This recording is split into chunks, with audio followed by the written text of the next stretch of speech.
Puji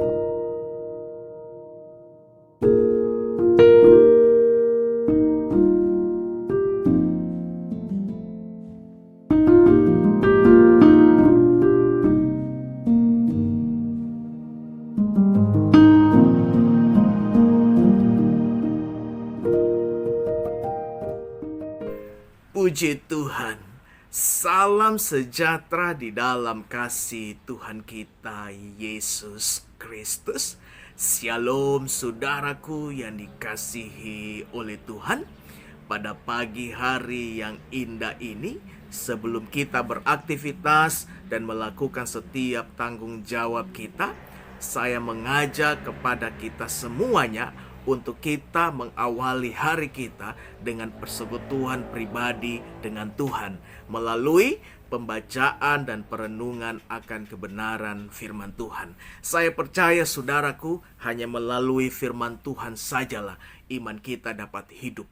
Hanya melalui firman Tuhan sajalah iman kita dapat bertumbuh.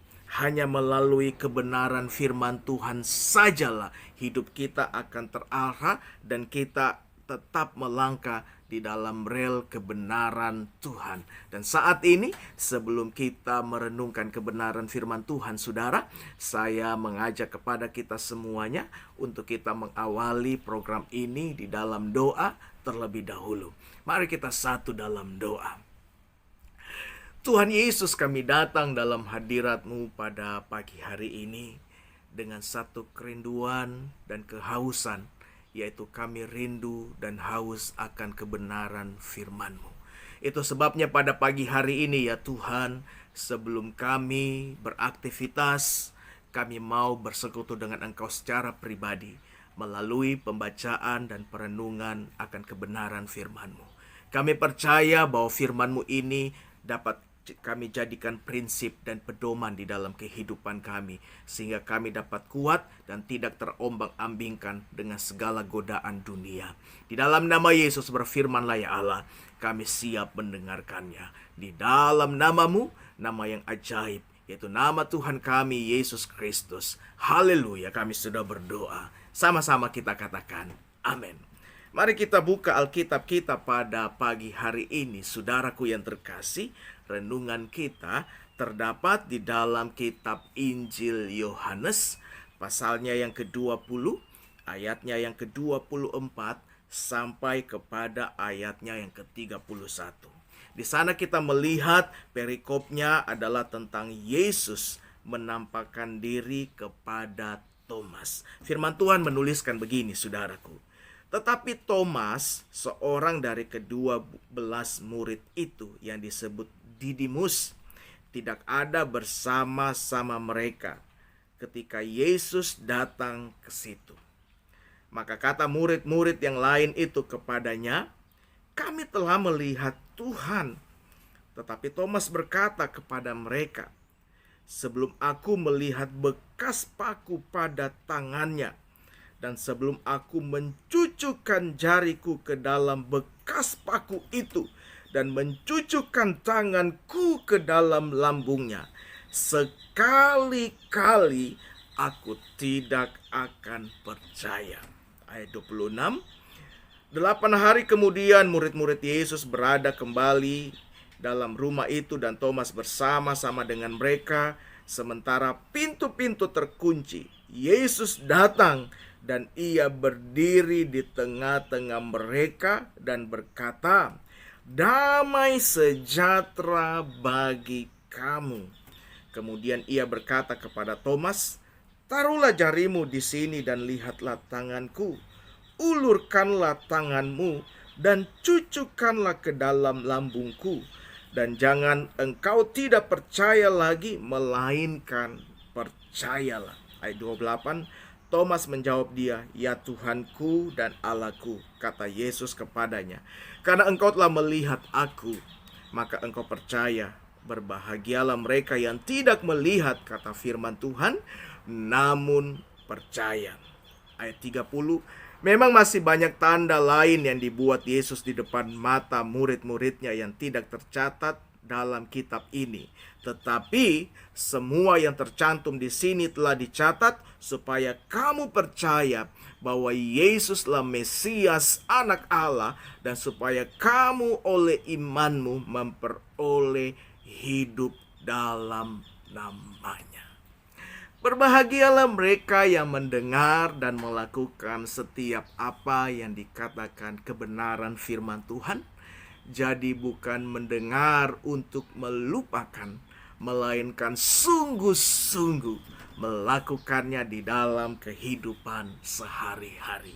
Nah, Bapak Ibu yang dikasihi oleh Tuhan, satu narasi yang menceritakan tentang perjumpaan Yesus dengan murid-muridnya. Firman Tuhan menuliskan bahwa ketika murid-muridnya sedang berkumpul di suatu rumah, tiba-tiba Yesus datang menghampiri mereka, sementara pintu-pintu yang ada di sekeliling mereka itu terkunci, saudara. Ini adalah satu pengalaman spiritual yang dialami oleh murid-murid Yesus pada saat itu.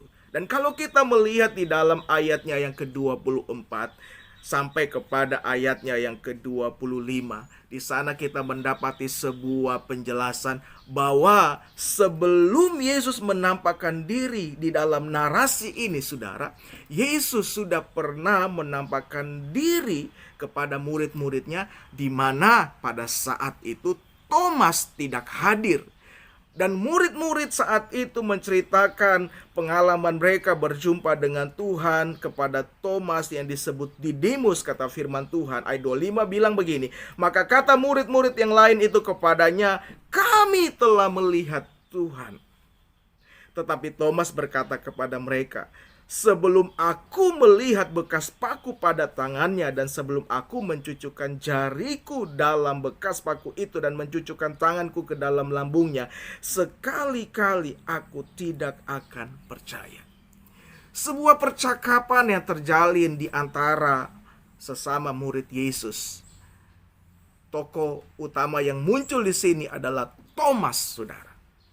Thomas tidak percaya dan berkata bahwa sebelum aku melihat bekas paku pada tangannya dan mencucukkan jariku ke dalam bekas paku itu dan mencucukkan tanganku ke dalam lambungnya, sekali-kali aku tidak akan percaya.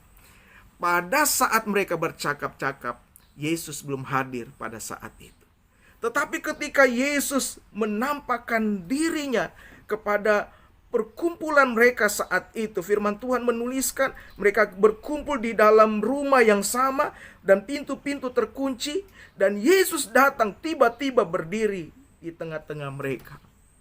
Satu fenomena yang luar biasa yang dialami oleh murid-murid pada saat itu. Bagaimana mungkin Yesus tiba-tiba ada di tengah-tengah mereka sementara pintu-pintu terkunci?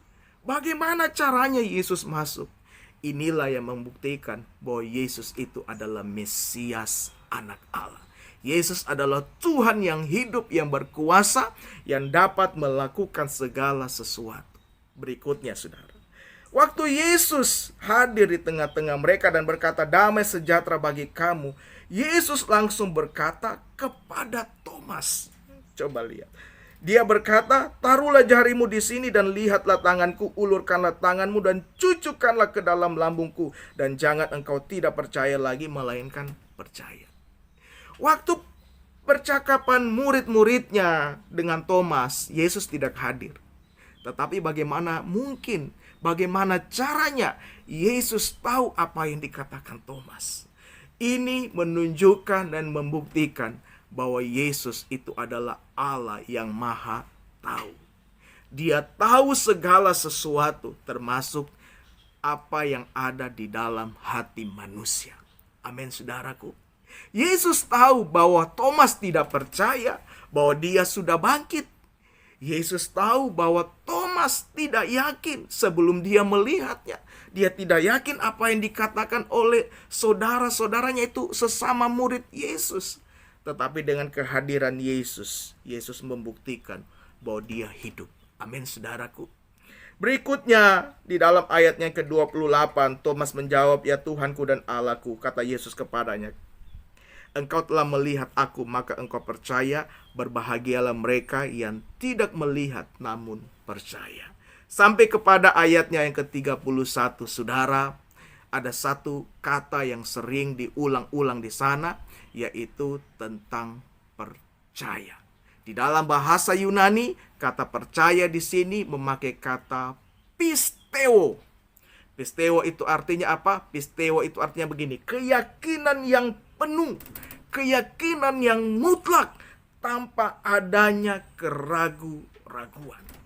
Pisteo juga diartikan sebagai iman, pisteo juga diartikan sebagai setia, pisteo juga diartikan sebagai kepercayaan. Saudaraku yang dikasihi oleh Tuhan, sebagai orang yang percaya, kita mesti memiliki iman yang teguh, iman yang terus percaya dan setia kepada Yesus Kristus yang adalah Tuhan dan Juru Selamat kita. Jangan pada saat kita melihat mujizat saja kita percaya, tetapi marilah kita percaya meskipun kita tidak melihat, dan kita percaya bahwa segala yang dituliskan kebenaran firman Tuhan ini adalah benar-benar kebenaran. Amin, saudara. Ayat 30 bilang begini, memang masih banyak tanda lain yang dibuat Yesus di depan mata murid-muridnya, tetapi tidak tercatat dalam kitab ini. Tetapi semua yang tercantum di sini telah dicatat supaya kamu percaya bahwa Yesuslah Mesias Anak Allah, dan supaya kamu oleh imanmu memperoleh hidup dalam namanya. Ayat 30 saya melihat tafsiran Wycliffe menjelaskan begini, saudara. Banyak tanda yang ada dalam kisah Yohanes mencapai puncaknya pada tanda yang terbesar, yakni kebangkitan Tuhan. Saudaraku yang terkasih, kita mesti percaya bahwa Yesus adalah benar-benar Mesias Anak Allah. Dan melalui kepercayaan kita, melalui iman kita, kita memperoleh hidup, yaitu kehidupan yang kekal di dalam namanya, yaitu di dalam nama Tuhan kita, Yesus Kristus. Pesan Tuhan begitu sederhana pada pagi hari ini, Bapak Ibu yang terkasih, di dalam renungan pagi kita, yaitu berbahagialah mereka yang tidak melihat namun percaya. Terkadang dalam hidup ini kita belum melihat jawaban dari doa kita. Tuhan belum menjawab setiap apa yang menjadi permintaan kita. Tetapi ketika kita tetap percaya, kita terus percaya, maka Dia akan bertindak tepat pada waktunya. Mungkin hari ini kita belum melihat kesembuhan dari penyakit kita. Kita terus berdoa, tetapi Tuhan belum menyembuhkan kita. Tetaplah percaya, saudara, sebab Tuhan sanggup untuk mengadakan mujizat. Amin. Mungkin hari ini engkau belum melihat jawaban dari setiap masalahmu, baik itu masalah rumah tanggamu, masalah bisnismu, masalah usahamu, masalah pekerjaanmu. Tetaplah percaya bahwa di dalam Tuhan masih ada jalan keluar. Selama masih ada Tuhan, masih ada jawaban di dalam setiap persoalan hidup kita. Ada sebuah pujian bilang begini, aku masih punya Tuhan, punya pengharapan. Aku tetap percaya, imanku, Yesus kekuatanku, Yesus penolongku.